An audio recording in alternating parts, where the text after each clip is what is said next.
Together as we welcome to the stage the director of the Fantastic Four First Steps, Matt Shakman. Keep that applause going as we welcome Mr. Fantastic himself, Pedro Pascal.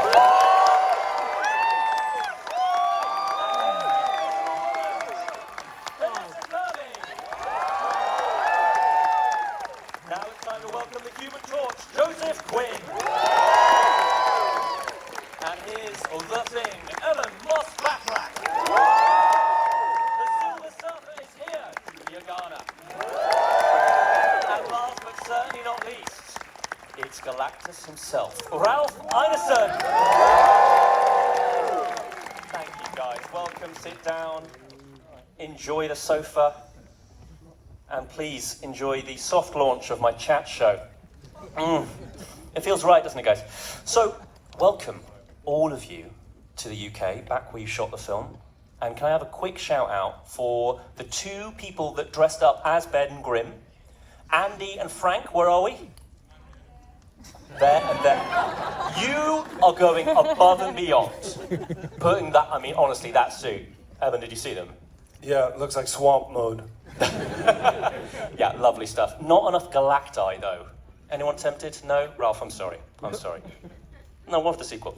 So, let's begin, Matt, with you, if you don't mind. Sure, go ahead. Tell us a little bit about how you began this one. Let's begin at the beginning.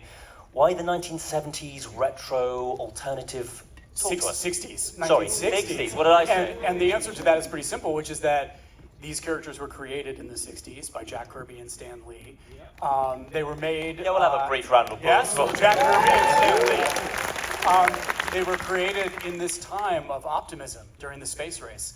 People were dreaming of the stars, they were imagining conquering the unknown, and that's what the Fantastic Four is all about, right? So by putting them back in the 60s, we were getting close to their point of origin, which felt like the right place for them to be. But we didn't want them to be on this Earth or on the Earth with the other Marvel characters, because where were they when Thanos came, right? They would have helped out, they would have solved the problem then. So we put them on a different Earth, Earth 828, a different part of the Marvel universe. Excellent. And of course, there's one person who isn't here tonight, and that's Herbie. There's a sort of Herbie substitute over there. Was that a key part for you, having like physical stuff on set? Yes, we try to be as practical as possible. We built amazing, beautiful sets. Our production designer, Kazra Farhani, is a genius, and his entire team. We built a giant Times Square backlot at Pinewood. We also went on location whenever we could. We went down into a mine, didn't we, Vanessa? Subterranea. She remembers. In the Midlands. And we went to Spain, to Oviedo. We went all around to try to build as real a world as we could. Lovely, thank you. Shall we move on to Mr. Fantastic, who's sitting just to your left? Pedro, do we have a mic for you?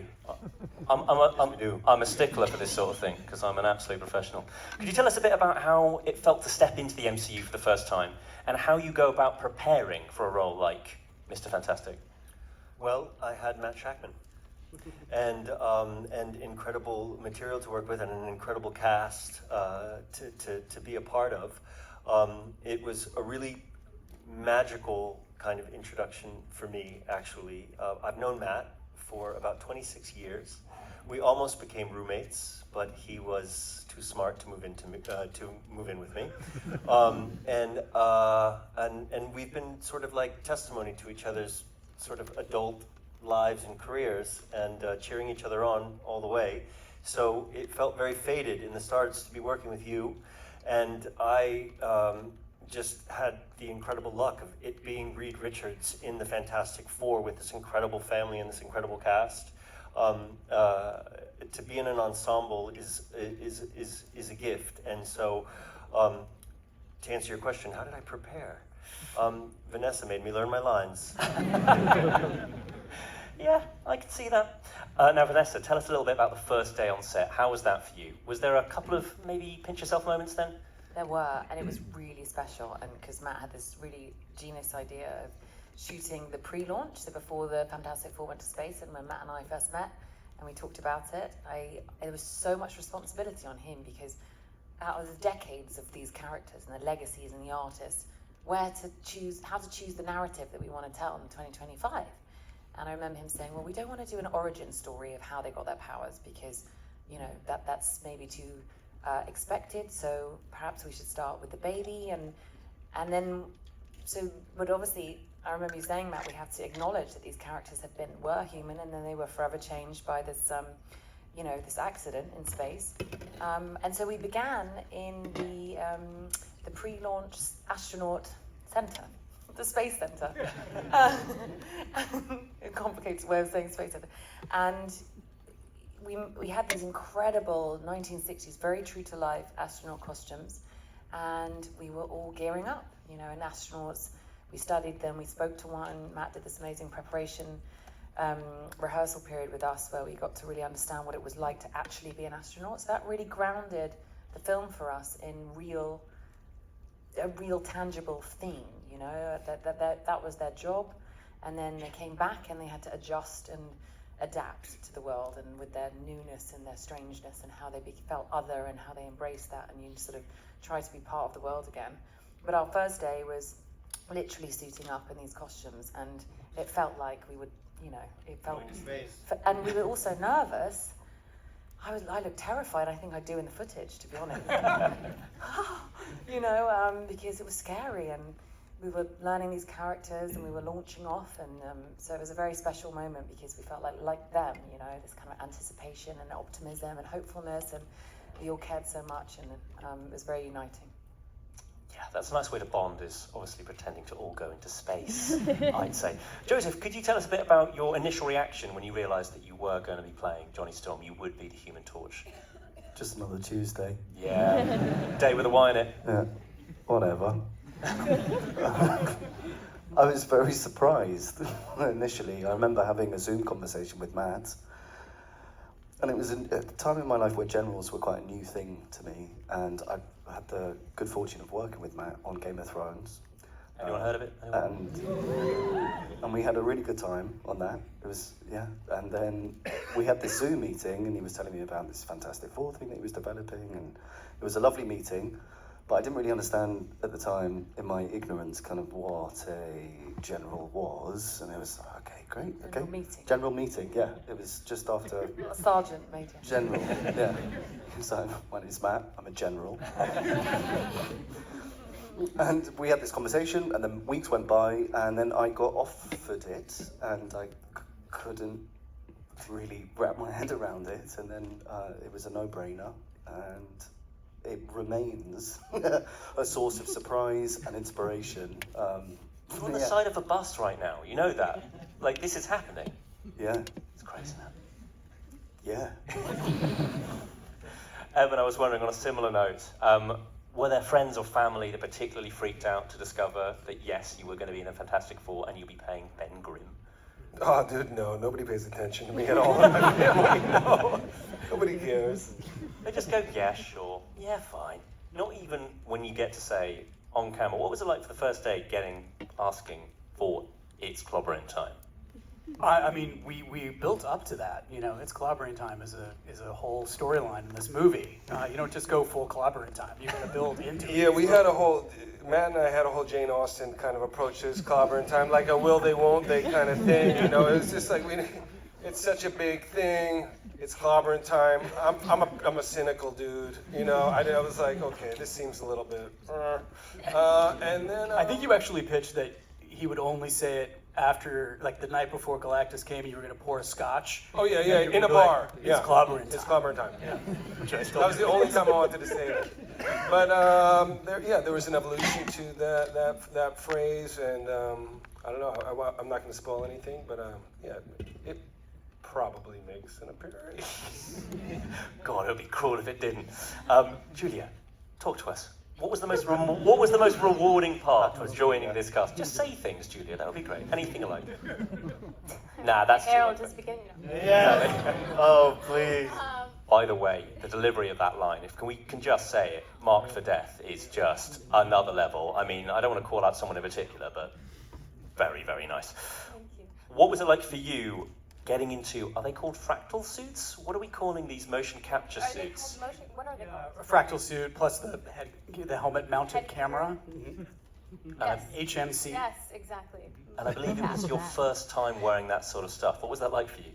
Trippy. I mean, it was crazy, but it was really cool. I mean, I want to try everything. So I don't know. Do you want to tell them about your first day on set? Oh, yeah. So my first day, it was the opening scene with, in Times Square, and I was on a 30 feet high on a construction crane on the edge of a surfboard. So yeah, that was my first day. And in front of these wonderful actors, I had an On our earpiece. largest set, Yeah. largest set that we have in Thousands the of entire extras. movie, at night, shoot. with Yeah. hundreds of For it. extras on a night shoot, not that warm out. And it was like, hello, and then they lifted her up into the sky, Bye. gave her a microphone, and then her voice was everywhere. I herald your end. You know the rest. And yeah, but an earpiece, a mic, and that was it. And then I was just waving from afar with the Fantastic Four. So yeah, that was my first day on set. I love the idea of getting a text at the end of the day and someone says, "How was your day?" Interesting. I definitely was panicking like before, but then it was they're so wonderful. So it was definitely a lot of ease. You're a pro. Now, Ralph, I discovered, I'm ashamed to say, only recently, that, of course, this isn't just a voice for you. This is, was it a 20-kilo suit? What were you saying? I don't know whether we ever actually weighed it, but yeah, it weighed a lot. It takes quite a lot of padding to make me into Galactus. Talk me through the process of galactifying. Well, over the months we met, we all met for the read-through at the start of the shoot, and then they all went off and did the hard work for like 4 or 5 months, and I'd pop in every 2 or 3 weeks to have fittings with the designers to build this incredible suit, this practical suit for Galactus. So I'd pop in and I'd say hello every few weeks, but yeah, they were all doing the hard work. But I got to kind of build this character over a few months, because every few weeks I'd go in and the suit will be more developed. I'd have a 3-mirror set up so I could see myself in it, and yeah, it was a wonderful way to prepare to take on something like that, and to watch the work of the designers and the way they put that suit together. Every single joint of my finger would articulate, and it's a huge thing. It's huge, but it's so wearable for the effect it has. It's incredible that they can create something like that, which allows me to do my job whilst also looking like a 750-foot space giant. It's incredible. So all hail to that. This is a question for all of you guys. Jump in however you like, but what were the biggest pinch yourself moments on set? Because Matt, for me, getting Ralph inside a Galactus suit would be definitely one of them. Like, the voice alone, but then the whole package, amazing. There were so many of them. Every day felt like a pinch me moment, but I think probably seeing all of them in their, tech suits for the first time, which is what we call their superhero suits, was pretty great. I immediately wanted to snap a selfie with them. Just bringing this ensemble together and shooting sort of the first group scene with all 4 of them was really special. How about you guys? Anything jump out? Like every time we would go into a new set, we had this incredible Times Square set, and we walked out on there, I was like, whoa. Oh, I took my Times Square answer. Yeah, and I'm gonna then take the Baxter house, and when we go back to the house, and the set was even more incredible. Then we go to the Lower East Side, and there was yet again this other awe-inspiring set build that just kept happening and happening. It made our job so easy, and I've never experienced anything like that. Yeah, I can imagine. Anybody else? Anything else jump out? Weirdly, I think we were all, I was dreading the zero gravity scenes, because obviously they can't. Matt actually mentioned that there was, there wasn't a chance in hell this could happen, but there's like a plane in Spain that drops so fast. The vomit comet. The vomit comet, and that there's footage in the movie Apollo 13 where they're actually, there's a moment where you meet gravity or something like that. They fly like a big parabola, and as you drop, you go weightless for like 30 seconds. And you can shoot for 30 seconds. I was so down to do that. You have no idea. But instead, we were in rigs and that grip your groin, and that you've got to have a lot of lumbar support and a lot of core strength to be able to make it look sort of seamless. And I was so worried about my own personal strength that once we got to it, it was a delight. It wasn't easy, but it was really fun, and it was a crazy adventure. It was like the ship was all so real. We had people on the set, props, set designers that could tell us what every single gadget, button meant and did for this fictional ship. And we were floating around, giving birth simple things, really. Yeah, well done on that, Pedro. Yeah, that was really good. Sorry? You smashed that. You really nailed that. Well Oh, done. thank you very much. Very much. Guys, I was wondering though, you've got loads of chemistry. I was wondering how getting to know each other felt on set. When did you really feel like you might be a family? It hasn't happened yet. It doesn't happen. We're still waiting. Still waiting.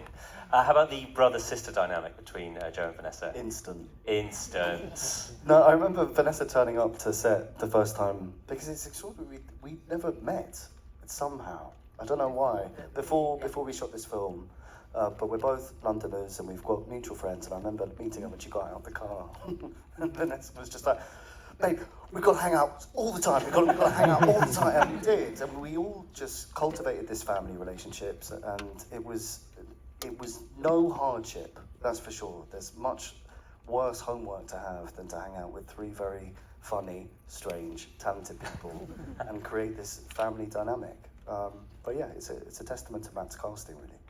I get the impression you guys weren't excluding, you know, the Herald or the Destroyer of Worlds, though. Well, they have their own chemistry, They their fit own right family in. history. It's a little bit dysfunctional. Yeah, we had our own thing, but yeah, that was part of it. It's still a work in progress. Yeah. Just wait for your HR report. There's things to discuss. But yeah, in a weird way, being so detached from the Fantastic Four and having very little time together when we were shooting this movie was quite beneficial playing Galactus, a kind of 14-billion-year-old guy who's just been floating on his own for years. So yeah, the isolation, the loneliness, and having no friends, eating lunch on my own. But it was great for the character. It was like, so thanks for that. I was just, going in and out, and I felt like a dinner guest in a way with wonderful hosts. That's how I felt. So yes, thank you guys. Oh, you fit right in. We were palling around that night. I've got pictures in your True. fractal suit. Now, Pedro, you have to play the smartest man alive. How does that feel? And, curiosity question, did you ever get flummoxed by any of the techno babble that Reed has to say? The sort of, tech sciencey words, and you go, I promise you, Matt, I'm going to get it. Oh, every day I was like, I got this. You don't need to write this. Astrophysics? I got this. I was terrified, especially when it came to like a family dynamic and something spontaneous. And Matt, coming from a brilliant show like It's Always Sunny in Philadelphia, where they're always improvising, and I was like, are they gonna ask me to fucking improvise as a brilliant astrophysicist? I was like, what am I gonna say? I'll point. But actually, I don't remember your question. I'm not that smart. Perfect and scene. Beautiful stuff. I'm too curious about this one as well. What's the name of the group chat? And this could really divide the room. It was. It's called ABBA. It's called ABBA, yeah. It was begun. It's called We were brainstorming like famous fours, and we were debating what to call it. And there were some good contenders, but ABBA won. ABBA one. They would, yeah. I also was the one who created it, so I got to title it, and I don't think they had it. They didn't have a choice really. So it's ABBA to this day. It's They on can't messages. do anything about it. It's not WhatsApp, so it's a U.S. hosted. Right. We're kind of DJing this thing. Oh, really? You can change it? Well, there's the message versus WhatsApp. Yeah. Yeah. But if I started it, you can go in, you can change it. Let's get your phone. Where's your phone? Yeah. Yeah, let's get the phone out. Come on, Pedro. Yep. You see how smart I am? The answer is very. Now, Matt, do you have any final words for all the lucky people in the room here who are about to watch the footage they're going to see? I'd like to thank the amazing people who made this movie, all of these people here, but our entire crew as well. I think maybe some of whom are here tonight. This movie was made here in the UK. By extraordinary, talented people who worked very, very hard to bring this to life. So thank you for that. The film industry here is amazing. Working at Pinewood felt that was a pinch me moment, being where all of these amazing movies have been made that I love so much. So thank you to that. Thank you, England. Thank you, London. I hope you guys enjoy this. Obviously, this is a labor of love for all of us. I've loved the Fantastic Four since I was a kid. Love these characters, and it's a huge honor to be able to bring them to life and bring them to the MCU. And I hope you enjoy what you watch. Thank you. Keep that applause going, as that's about all the time we have for tonight. Thank you so much to our guests here. They are Matt Jackman, Pedro Pascal, Vanessa Kirby, Joseph Quinn, Evan Moss-Backrack, Julia Garner, and Ralph Ineson. Thank you all so much. Thank you so much. Keep that going, guys. Woo, woo, woo. Thank you, guys. Thank you. Come on, a bit more.